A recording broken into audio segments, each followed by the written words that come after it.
In this episode of the Chain Clankers Disc Golf podcast, we are giving you our top 10 disc golf deal breakers. These are the 10 things you shouldn't do in disc golf, as well as we give a little bit of pro tour discussion, give our thoughts on the year so far, and give some predictions for the future. Let's get into it right now.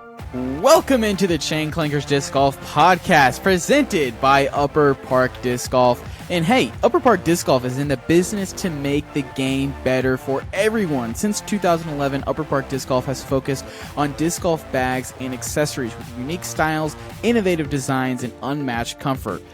They are using cutting-edge design techniques and durable outdoor materials with a lifetime guarantee so that you can focus on what really matters. Throwing those perfect shots. Disc golf is more than just a game. It is an opportunity to come together to foster relationships, build community, and promote healthy lifestyles. At Upper Park Disc Golf, they strive to embody those values in all that they do, and they truly have some of the best disc golf bags out on the market. The Rebel, the Shift, the Pinch Pro are three of our favorites on this show. We use them, we love them, and you can use and love these bags as well by using promo code CLANKERS10 at checkout.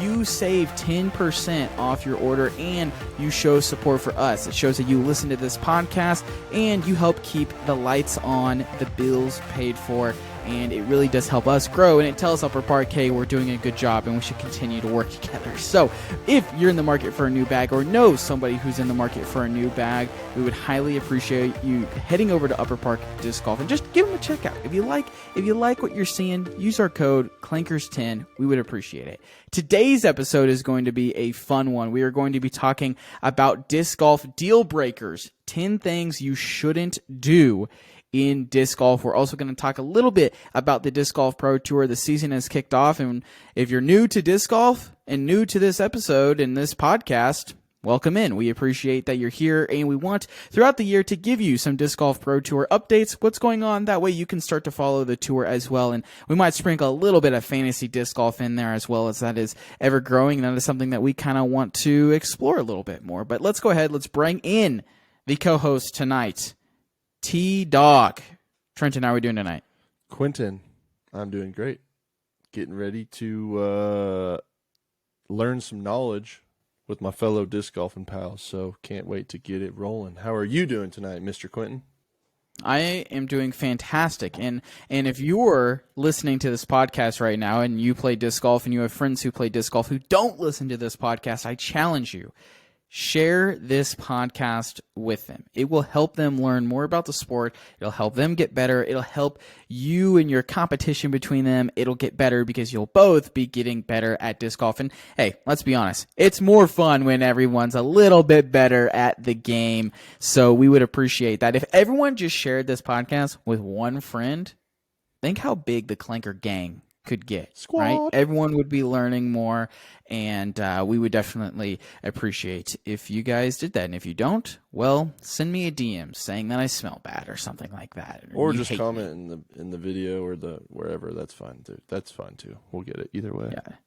Tell us you hate us. Either love us or hate us. Oh, goodness. Okay, well, hey, like I said, we have a fun episode today. We're talking disc golf deal breakers, and we've got 10 of them lined up for you. And let's just go ahead and jump into the list. No more dilly-dallying. And I'll kind of kick things off here for us. And the first one I have on the list is you don't need to buy everything. Now, especially if you are a newer disc golfer, if you're getting into the sport, I really make sure you're listening to this. Turn the volume up, lock in, focus. You don't need to buy everything. You don't need 100 discs. You don't need that Zuka cart. You don't need all the things that come with getting really into disc golf at first. Now, there's time, and yes, sure, you want to support some players you like, you want to buy, I get it. I do. It's really hard. I and everyone listening to this podcast probably has spent too much money on disc golf at one point or another. But What I'm saying is you don't need to spend hundreds of dollars on discs that are probably just going to end up on your shelf, when I really think you need to find a putter that's kind of comfortable to you, find a mid, find a fairway driver, a 7-8 speed fairway driver, and learn those 3 discs. Learn how to throw them flat, learn how to throw them on hyzer, learn how to throw them on anhyzer, forehands. Just understand how to play the game of disc golf and throw a disc pretty well with those discs. Once you do that, and it's like, okay, well, maybe I need a disc that is more stable or understable, or, I just don't like this plastic, or maybe I want another one of these. Then start exploring. But I really think kind of get your fundamentals and understand what you like before you just go spend a ton of money. That's something I wish I spent more time doing. Finding what discs, what brands, what plastics I like, and just knowing how to throw a Frisbee properly and getting my form down before I spent a ton of money on things I didn't need and now just sit on my shelf. Couldn't agree more. I was actually looking at my disc golf shelf today in my garage, and I'm like, wow, I think I've thrown half of those discs 5 times, and the other half, or the other quarter at least, 0 times. And then there's like 20 in there that used to be in my bag and kind of get shuffled around. So couldn't agree more. Just, it is what it is. And then you got a bunch of discs that you thought you wanted to try. You try them, and then you don't do anything with them, and they sit on your shelf. So definitely agree with that. Number 2 on our list is understanding speed of play and when to, maybe you're catching a group in front of you and they don't totally notice. And, hey, don't be afraid to ask if you can pass them. Or if you are that group in front and you are going a little bit slow and you guys are having a great time, you and the boys are out there just getting loose, having some beers, and you got some people behind you cruising along, don't forget to slow down, let them pass you, especially if they are putting and you guys are just teeing off. Don't be the guys or gals who pick up your bag and start to walk as that group behind you starts to walk up to the tee pad and you're literally just finishing teeing off. It's never fun to do that. And like I said, don't be afraid to ask if you can jump in front of them as well if you are moving faster than the group. I have a couple stipulations on this one because I definitely can see both sides of that. I'll start with the slow side. If you're going slow, give it a couple holes, I'll say. If you've played 3 holes and it's pretty consistent that by the time your group is done driving, the card behind you is kind of walking up to the pad, go ahead and let them pass. I'll also say, for your sake, you should only let 1 card pass per hole. Like, don't sit there, let a card pass. Okay, well, now another card's walking. Well, I guess we'll let them pass. You're going to be out there for literally ever. You let 1 pass. If that next card is on you after a hole or 2, okay, let them pass then. Don't be out there for 5 hours because you let 20 cards through in 18 holes. Don't do that to yourself. And then I'll say that if you're going fast and like it's just so busy at the course that even if you jump the card in front of you, you still then would have to jump another card in front of them and another card in front of them. Like at that point, like just realize it's going to take a little bit longer. And you don't need to be constantly on their heels. Throw an extra shot. Yeah. Throw an extra shot. A little bit longer. Throw an extra putt. Yeah. Do a forehand and a backhand. Like, do something that might make it a little bit longer for you. Now, if you're really moving and you're like, okay, I'm going to jump a card every hole, then, go for it. But, like, if you're not going to do that, then just kind of chill because it is kind of infuriating when someone is on your heels and you can't really do anything about it. And if you're like being nice and cool and you're not just staring them down angrily, like there is a difference between, you're on your phone or you're doing whatever compared to just standing there waiting in the split second that they start to walk off you're throwing. Don't be that guy. Let the car in front of you get out of there. Okay, next on the list, this is number 3, is you got to make sure you have some liquids. Don't get to the course with no liquids. I can definitely attest to this one. I'm a big liquids kind of guy. I have to have at least 1 full water bottle with me, if not a couple more in the truck for the ride home afterwards. I cramp a lot. Hate that about me. And I think that if you're playing disc golf and you don't have any water or Gatorade or whatever you're drinking, by the time you get to like hole 13, you're really going to start to feel it. And maybe it's even a mental thing. All right, I'm going to take a drink before I tee off every single time. And, you're going to make sure your body's loose, flowing, you got the liquids coming in, everything's feeling good. But if you're not drinking anything or you didn't bring anything, there have been times where I, in the middle of summer, have forgotten a water. And, boy, I'll tell you what, by the time we are done, I am truly feeling like death. it's hard to finish 18. It's hard to give mental capacity towards that next putt or that next drive. So having those liquids, I think, is really important for keeping you locked in and playing good disc golf. And a bonus, if you are like me, to the liquids is always to bring a snack, baby. Whether it's beef jerky, trail mix, a candy bar, whatever. A nice little pick-me-up mid-round is always amazing. And Quentin definitely has a problem with cramping. He needs to either eat a banana every day in the summertime, or I don't know, something needs to happen, because he'll throw 2 holes and then Literally. and then we'll have to get it on video one of these times. It's kind of funny. All right, number 4 is do not be a big butthead, because no one wants to play with the guy or gal who's just in a bad mood and isn't having fun and is out there being mean to everybody for no reason. If you had a bad day, maybe it's okay to, even if you had plans to go play with your boys or your gals and you're kind of had a rough day at work, or you woke up on the wrong side of the bed and I don't know, you just kind of aren't feeling it, maybe take the day off. Maybe, or go to do some field work and throw by yourself, because if you're out there with some friends, or even just at the course, especially nowadays when there's always 2, 3, 4, 5, 20 cards out there, no one wants to, be around someone who's just in a bad mood and kind of bringing the card down. And the more positive you are, the more fun you are. I'm not saying you have to be like, oh, wow, nice shot. You don't have to nice people like Quentin loves, but just don't be Stop that. Just don't be out there, grunting after every putt, or throwing your disc down after you drive, or kicking your bag over, or all those things, because that's no fun. And that's probably an obvious thing to say, but it's got to be said. Yeah, it kind of goes with number 5. I'm just going to kind of continue on this. Number 5 on our list is no bad vibes, because a lot of what Trenton is saying is, like, if you're playing a tournament and you miss a putt and you start cussing and throwing a temper tantrum, no one's going to want to play with you. And like, also, is it really fun to be out there? Like, I've played in tournaments where someone will have one bad round and there's 2 or 3 left and they'll just quit. Why? You paid all this money to play. Just because you had one bad round, you're going to quit? Like, have a little bit of mental fortitude and like, push through, like, accept the challenge. It sucks. All right, let's deal with it and move on. Like, I really think if you can have a good vibe out there, and like Trenton's saying, you don't have to be the guy or gal who is like a wee character saying nice shot every single time. Stop that. Let's in the bad vibes section, let's bring that in. If you every single time somebody's okay, you know what?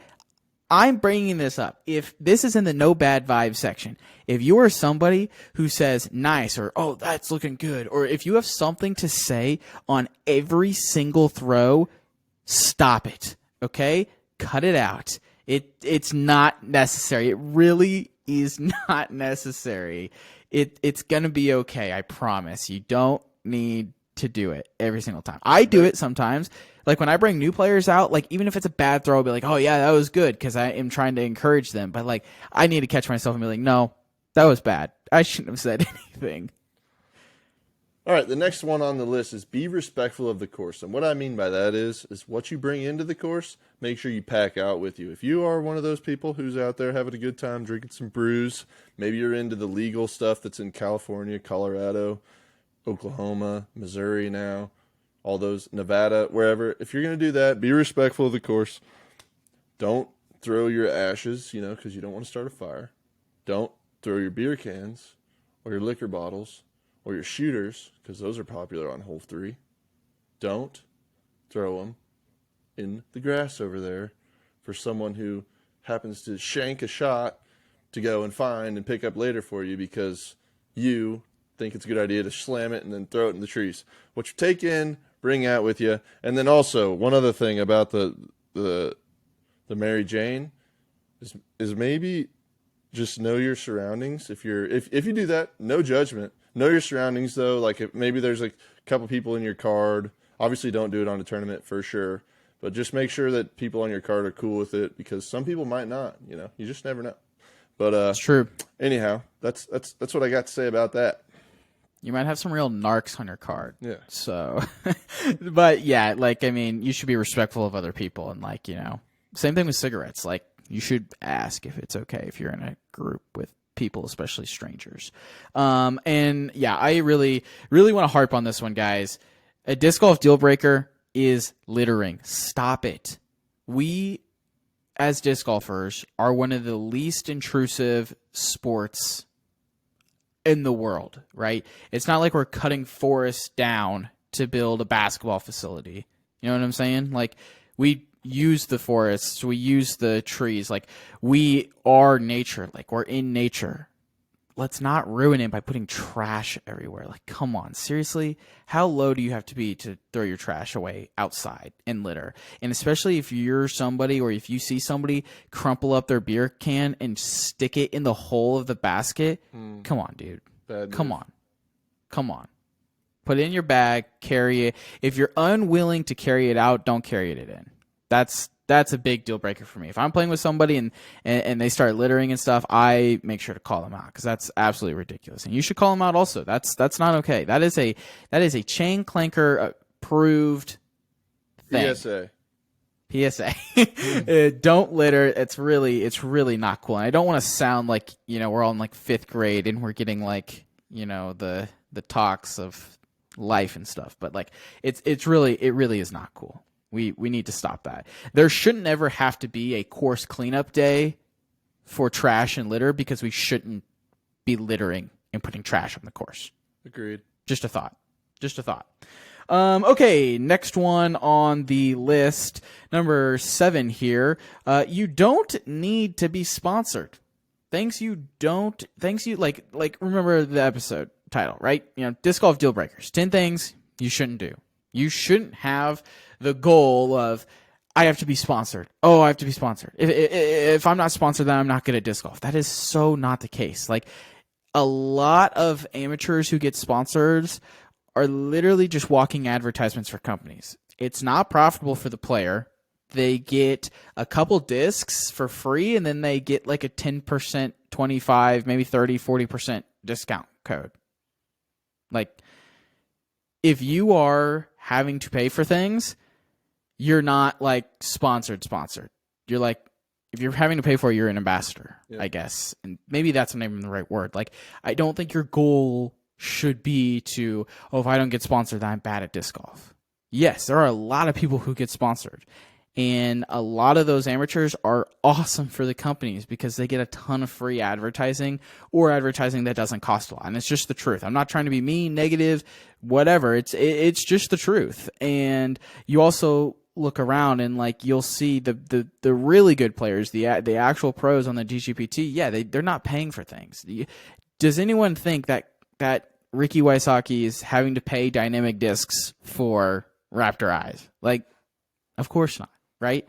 So, like, I don't think your goal should be to get sponsored. I think a better goal is, how can you improve every single day? How can you get better at this shot, or this putt, or using this disc, or, playing better in your local tournaments, those kinds of things. I think those are better goals. Having fun is a better goal than being like, if I don't get sponsored, it means I'm a bad disc golfer. That's not true. Trust me. Yeah, and the only thing I would add to that is, the more you work, the better you get, and all those things will naturally just fall into place. And next thing you know, you'll have people calling you. You'll have agents calling you, because there are agents now, but I think with everything going on, it's going to become more relevant. And as the money continues to grow, it's going to become even more relevant. So you'll have agents start to call you. You'll have sponsors start to call you, and it'll just be great. And you won't even have to really worry about it. You'll just have to pick and choose which one you want to play with, if that's your goal. So the next thing that we want to talk about, all of us obviously love the game of disc golf, but here's the key: you don't have to force your friends to play, because not everyone's into it. If you get them out to play once and they kind of have fun and they're like, yeah, that was cool to drink a couple beers and whatever, don't hound them about it every other week, because at first, it's kind of hard, it's kind of frustrating, you're not very good. And there's like something about it. We all talk about like the flight of the disc is kind of what gets us hooked, or whatever it might be. Well, some people it's just not for them, and that's totally fine. So don't try to just hound your friends with this Innova AVR is the best putter on the market. I think if you were to just try this putter, I think you would have fun, because we've all heard that. We've all probably said it at least once. But you got to know when enough's enough, and don't, it's obviously more fun when you get your buddies out there to play, but don't hound them and don't be annoying about it. The game's great. We all love it, and we want our friends to play, but just don't. Like I said, I'm beating a dead horse, but just don't do that. Yeah, it's one of those things where it's really, you have to nurture those new players into wanting to continue to come out. If you have gotten maybe it's some workmates or your friends who are finally giving it a try, don't make it stressful. Don't make it unenjoyable. Like, keep it light, keep it fun. Don't keep score, and definitely do not be the person that gives out unsolicited advice like there's no tomorrow. Like, maybe give them some pointers beforehand, like, hey, here's how you throw, here's how you putt, like, here's some basic disc golf 101. But don't, like, as soon as they throw, be like, oh, you're rounding there, guy. You're not doing this. You're not doing that. Like, don't coach them and hound them the whole time. They're not going to want to come back. If they want your advice, if they want to learn how to get better at disc golf, they will ask it. And if you're in a situation like that, I would appreciate and highly recommend that you recommend this podcast. This is one of the best, if not the best, learning destination for disc golf podcasts. If you want to learn how to become a better disc golfer, this is the place to do it. We've got pros who come on. We've got our own experiences. We're just like you. It's not like we're 1,000 rated disc golfers and we know all and we can't relate to you. No, we are 900, 950 rated disc golfers. We understand what it's like. We've been 750 rated. We've been 800 rated, 850, 900. We have had those bad experiences. We know how hard it is. We can relate to you. So, through our experiences as well as bringing on pros, we really do think that this is a fantastic destination to learn more about disc golf and how to get better, which, shout out, our next two guests are going to be pretty sweet. We've got Emerson Keith and Andrew Presnell lined up, and maybe Kona might even come on the show. So hopefully I'll be there for one of them. True. Hopefully Trenton will be there for one of them. So what I'm saying, to summarize one more time, don't give them unsolicited advice. If they kind of start asking you for things, sure, give them a pointer here and there, but then don't continue to follow up on it. Like, let them get the itch, get the bug, and kind of continue to ask questions. Don't just kind of force it down their throat, because they're not going to like it. And you want them to be like, hey, I want to go and play again. When can we go do that again? Like, that's how you actually get them into it. If you're like, hey, I know we played yesterday. Do you want to go play today? Like just pump the brakes. Pump the brakes. Take time. You'll get them into it. Once they get that bug, once they start seeing themselves get better, then they'll be asking to play every day, and you'll have to be like, whoa, chill out, man. I got to do something for work or go to dinner with my wife / girlfriend / significant other. And exactly. You'll be like, but tomorrow it'll be great. Yeah. Okay, number 9 on the list. If you find someone's disc, you should not keep it. What I'm saying with this is a deal breaker in disc golf is when you find a disc and you are like, well, finders keepers, this is mine now. That's not okay. If there's a name and number on it, you should definitely give that person a call or a text, like try to return that disc. Personally, for me, if there's not a name or number on it, that's fair game. That is yours. You have found that. I will say, if you find a disc in the water and there's a name or number, a lot of people are like, well, if I went in the water and I found the disc, it's mine. No, it's not. That is not how it works. It is not yours. It is the person's whose name and number is on that. If you try and they don't message you back, that's fine. Sure, you can keep it. You can burn it. You can do whatever you want. I really don't care. You can recycle it.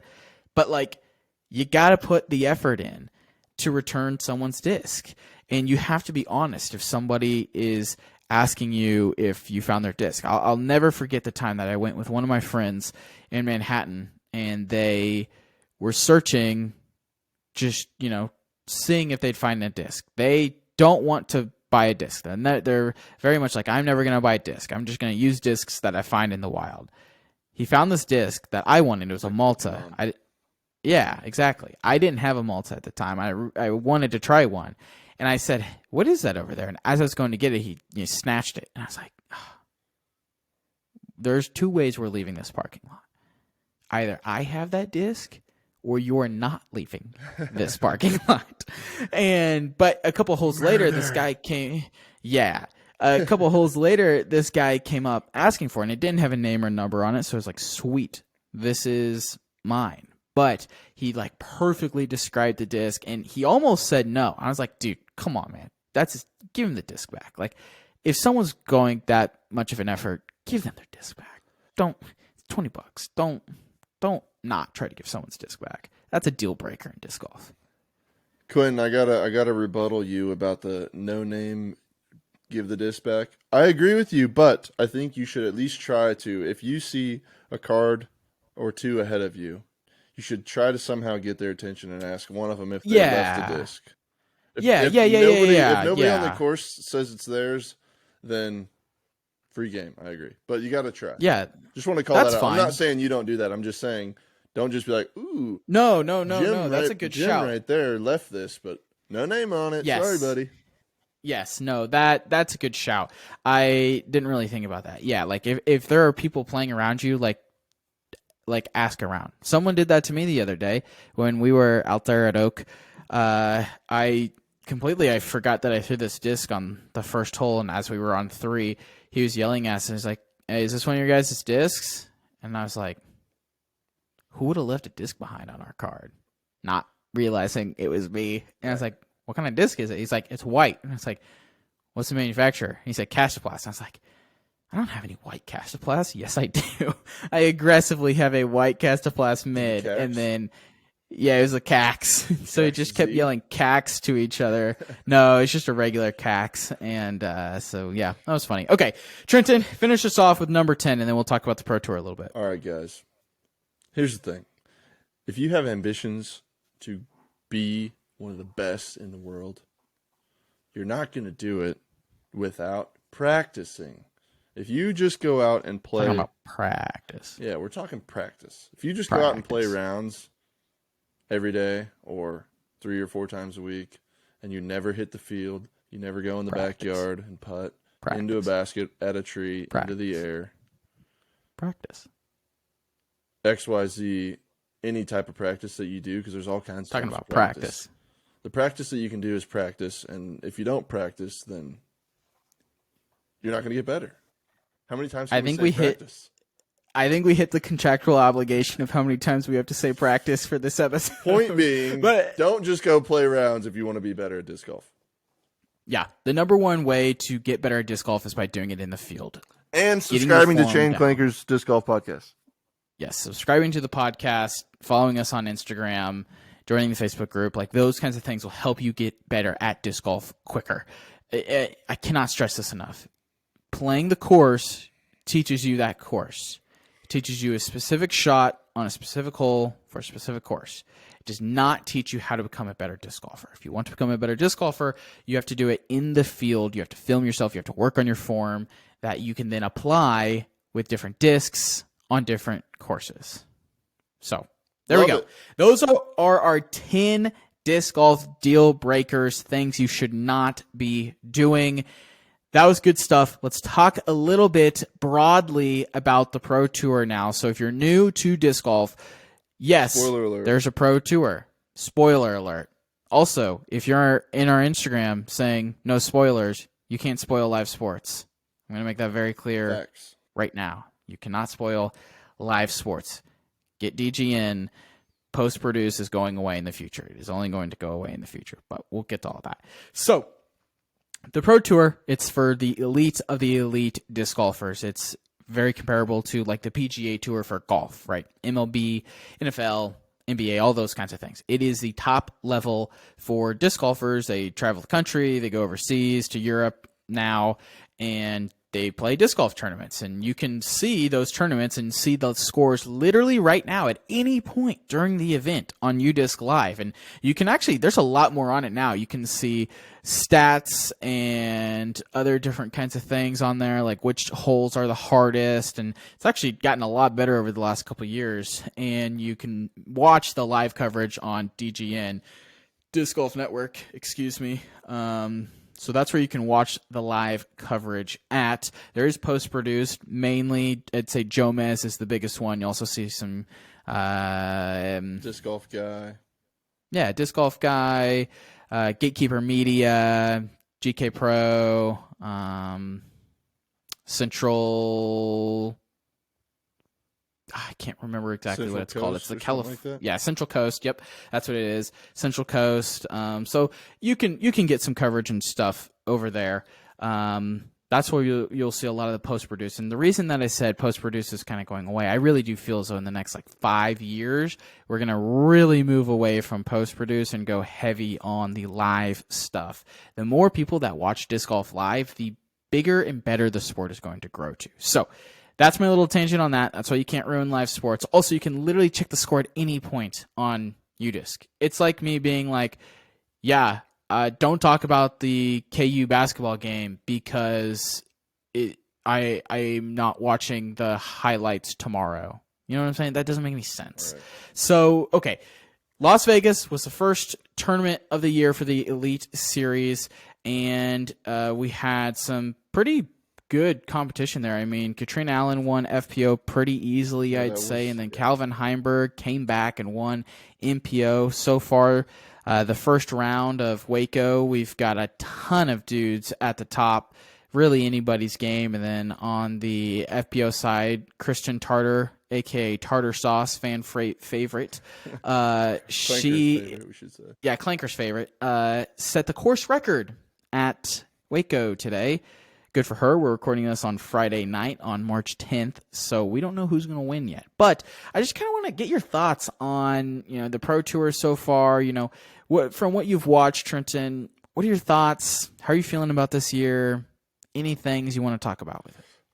All right, so caveat is I have not watched as much live as I would like to, but I've caught a couple rounds of each. Well, a little bit of today's tournament's first round, and then a couple rounds of Las Vegas. And I didn't watch any of the Silver Series because, I don't know, I just didn't. But anyways, you know what? I think it is great. It kind of sucks that Ricky's not out there yet. Gannon Burr's a stud. Chris Dickerson is a stud. Anthony Barella is a stud. Go figure. And then FPO-wise, it was nice to see Paige back out there today. Not convinced she's going to do much this year, but that's fine. Paige Pierce back out there. Kristen Tatar, like we talked about, is just a monster. She's great. And then, I don't know. I think, like you said, you can't ruin live sports, so get the DGN network. It's amazing. I mean, it is amazing for live, but it'll just continue to get better. They're doing great things over there, and it's fun to watch. So, but yeah, I mean, I don't know. I'm looking forward to kind of where the season goes. I guess I don't. It's been fun to watch so far, and I'm very happy that disc golf is back. Absolutely. I think the kind of thing that kind of sparked this was we were talking prior to the show, and something we were talking about, kind of debating is it better for the Elite Series events to have more players scoring birdies, or is it better for less birdies and higher rounds? So let me lay this out. Is it better for rounds to finish down 9-13 and you've got 40 people in contention after the first day, second day? Or is it better for the best score after round one to be down 4-6 and there's maybe 10 people in contention after the first day? For me, I kind of think it's better if the scores are more grouped together and they are a little bit better. I also think that kind of comes with maybe a little bit shorter and technical courses. I don't think every course should get to the point where it's a who can throw the furthest. yeah, if you can throw it 600 feet, you have a chance of winning. If you don't, well, you're not going to win. Whereas, think about it, like when you have these shorter courses, oh, you kicked a tree on this round and everyone on your card took a birdie and you ended up taking a bogey, that's tough. That might cost you the event. That might cost you the round, whatever it is. Like, I think that is kind of fun and interesting, and there's so many more people who can win it. It makes watching that chase card, third card, fourth card so much more interesting, as well as we're going to see different winners, which is good for the sport, and I think it becomes more of a mental putting, approaching, driving kind of thing instead of it just being a who can throw the furthest. Yeah, I think that's tough because obviously the more people in contention, the better stories, the more people that will want to watch disc golf because it won't only be your Paul Macbeth, Ricky Wysocki, and Simon Lizotte. I mean, would you call that top three? Maybe Calvin Heimberg up there? I mean, I'd put Calvin over Simon. Well, right. Personality-wise, for sure, Simon. Oh, yeah. I'm just saying, like, skills, you're probably right, but personality, I'm thinking big picture. Those are the biggest names probably in disc golf at the moment. Like, but like you said, if I mean, I don't even know. This is bad. I don't even know how many total events there are, but if there was, the most someone would win an event would be once or twice, and you kind of have not necessarily random people, but more people winning, it would definitely be a lot more entertaining, and we could go with our F1 idea for building a championship type thing with more people winning, in my opinion, as well, points-wise. But that's total different tangent. I think there is something to be said about every player shooting 9 to 13 down and there being consistency. But if you're going to have that, those rounds, those tournaments will become, like you said, will come down to the putting and the consistency over the 3 days. So in my opinion, if it's going to be courses like that, like Waco, they should be 4-round tournaments, not 3-round tournaments, because the cream of the crop is going to rise to the top. Bars. Based on their consistency and all of that, not just, 2.5 hot rounds and they fell apart at the end, but they were enough ahead. They were enough ahead because they crushed. Yeah, 2 points on that. The first one is disc golf more boring when the same people win every single week? Is Formula One more boring when Max Verstappen wins every single week? Kind of. Yeah. I mean, when Max wins by 10 seconds, it is kind of boring because you know what the outcome is going to be. There's no drama. There's no excitement. Whereas you look at disc golf, if we know that Paul and Kristen are going to win every single weekend, or Calvin and Kristen, or, insert MPO player and Kristen every single weekend. I see what you did there. Is it fun to watch? You know what I'm saying? Like, I feel like it can get a little stale. It can get kind of boring when there's just a period of dominance of, and there's obviously the appealing parts to that as well. Just a thought. But the other part to that is I completely agree with you. If there is a Disc Golf Elite Series event, it must be 4 rounds.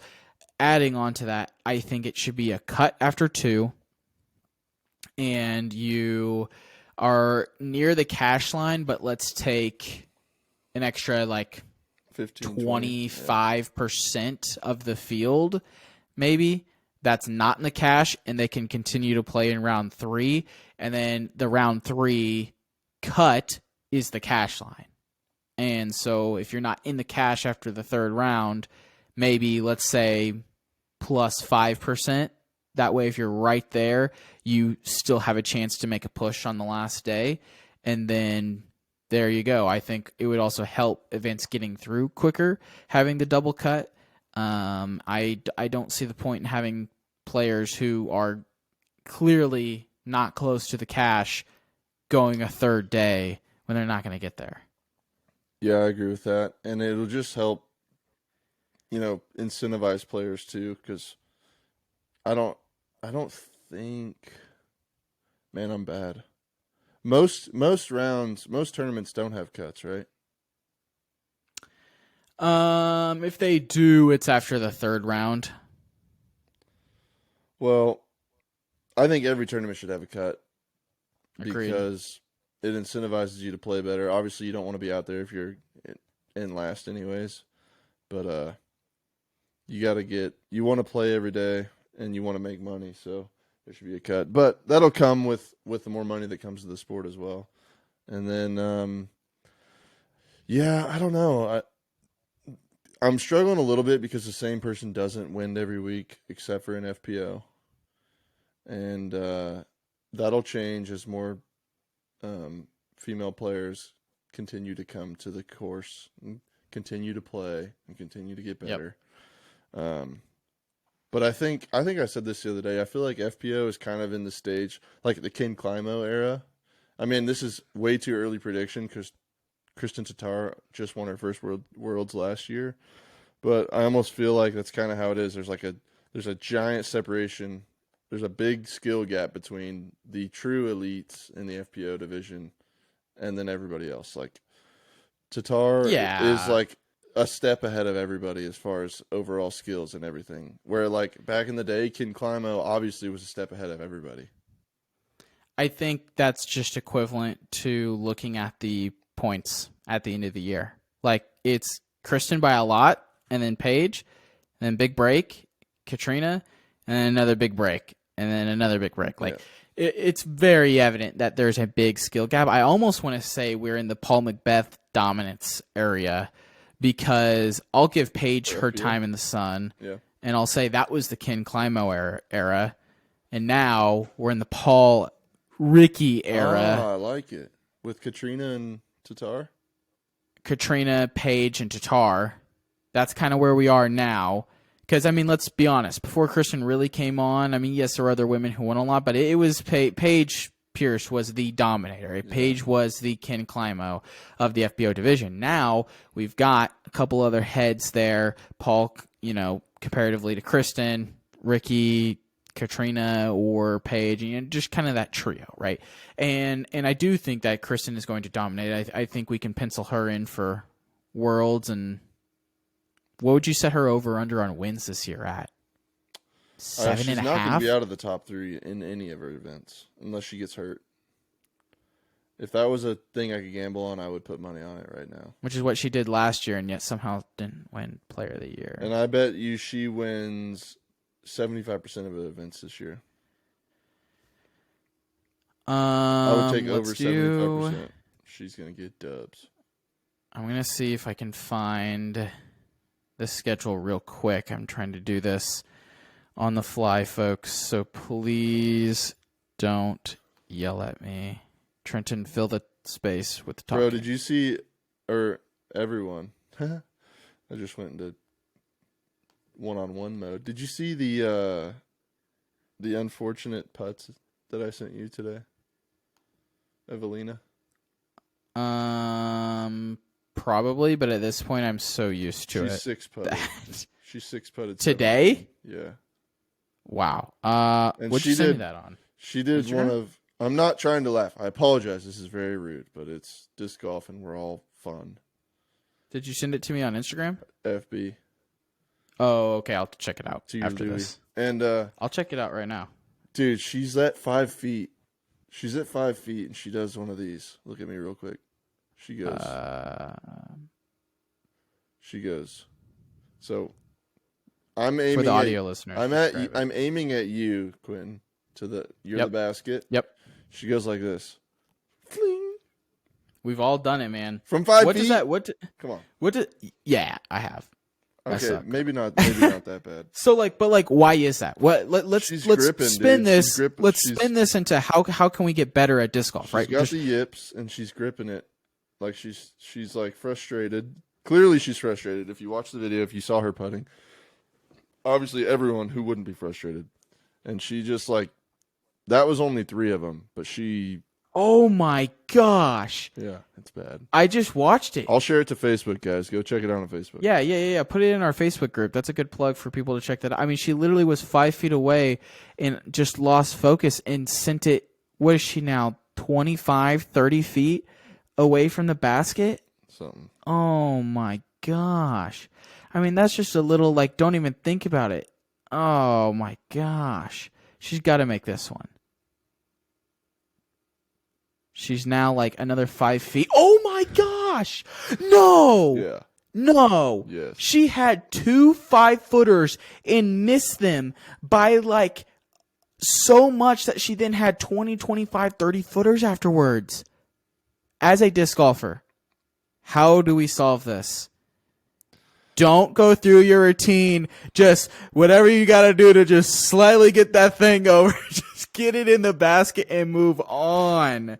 Oh my God, that's bad. If you have the yips like that, do yourself a favor and like hold it like you're holding a paper plate with some food on it, and just like lob it underneath the basket so that all you have to do is stand there and just drop it in the basket. Literally. I mean, this is a great example of why practice putting is so important. You can throw the furthest in the division, right? But if you can't putt, it doesn't matter. You're never going to be in contention. But okay, anyways, so I'm looking at the events. So we have 1, 2, I won't count silver. So 1, 2, 3, 4, 5, 6,